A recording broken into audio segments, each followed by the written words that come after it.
Previously on the Gaming Pipeline. Games is art. Go.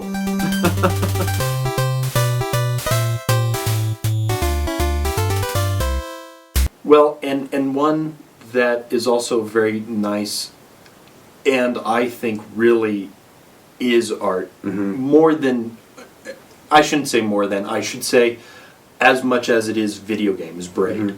Yes.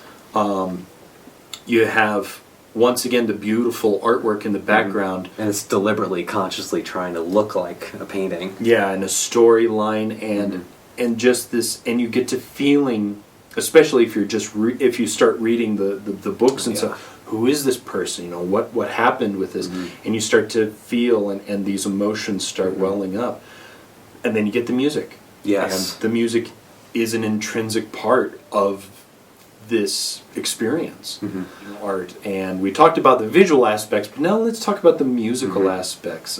Games that had incredible music that would be unforgettable. I mean, obviously everybody knows the Mario's theme, but we're talking about something that's more orchestral, something that hits you a little bit deeper. Sure, every time you hit Mario's, oh, that's Mario's. Everybody knows that. Yeah. But when you hear something and it creates an emotion inside, it resonates somehow. Oh yeah. Yeah, exactly. And that if you have a game and you take out the music, is it still the same game?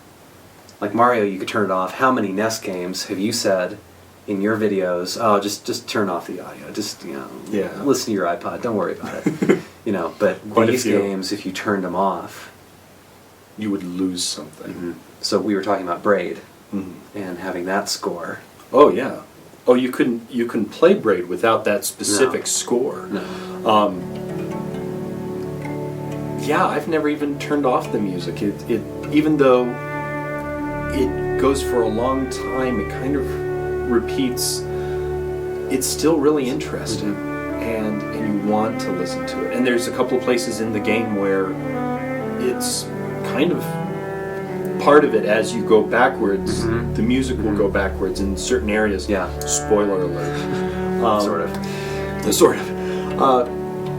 Yeah. It's... And your interaction with the game itself causes the music to change. Yeah. But it's not a music game. It's not like it's part of the mechanic. It's just an extra layer of... Yeah. And you had told me at one point, I think it was you, had told me at one point that there was something about the music, like it wasn't written for? No. In fact, the developers drew it from other sources.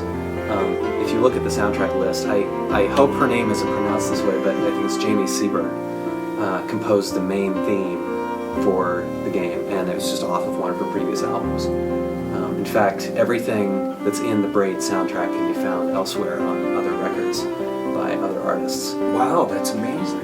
In fact, that's not an uncommon practice. There was a game called Uplink that came out about 9 years ago by a developer called Introversion, and it was a game about hacking.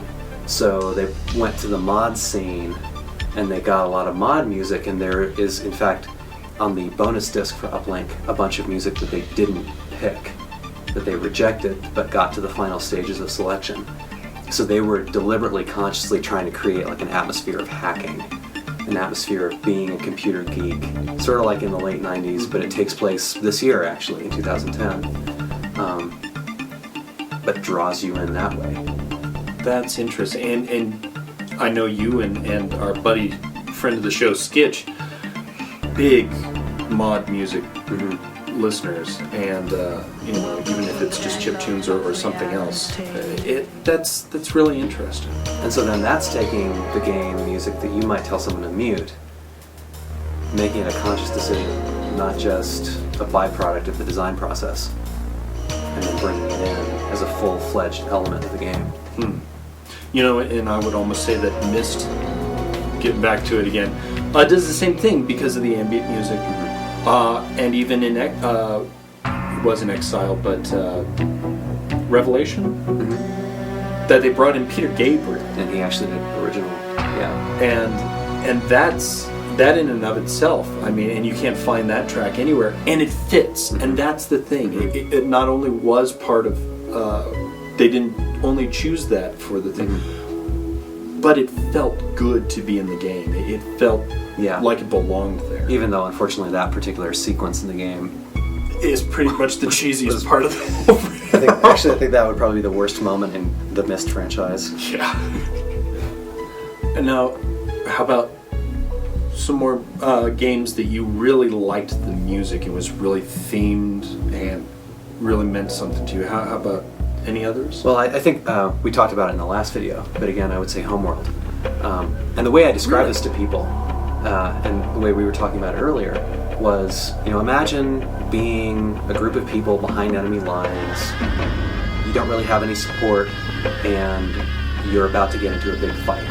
And, whatever the genre is, if it's like Naked Scotsman coming over the hill, or, cars or spaceships or whatever it is, but just imagine like having basically a ridge line, and essentially your enemies coming over the ridge. And seeing them, and they're coming, battle is coming, and just having a soundtrack come in then that like plays to like this deep, my mother would say, second chakra, like this very deep sort of percussive music that says, you're going into battle now. This is your soundtrack. And it's like watching a Lord of the Rings movie, but where with Lord of the Rings, you're back from the environment. You're separated from the action. This time you're actually drawn into it, and you are an active member. Your mistakes define the outcome of the combat.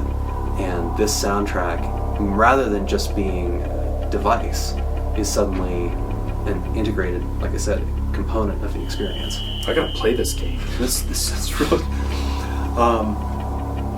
that sounds really, really deep. And for me, I think it would be Final Fantasy, but it would have to be the theme that's been through all.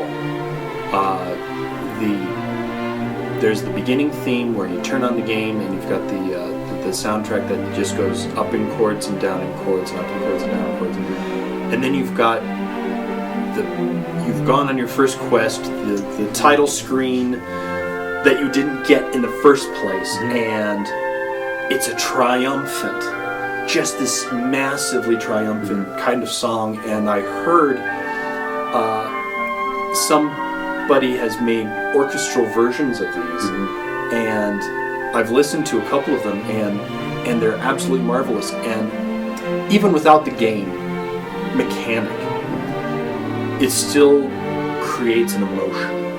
And especially since they've made it through every single one, but I still hear that old NES chip tune, but now it's got the orchestra behind it, and I get that feeling every single time. Those things that it was trying to be before, and now it is. Yeah. Anything like that for you? Well, I think the biggest thing is we're so used to, and this gets back to the concept of video games as art.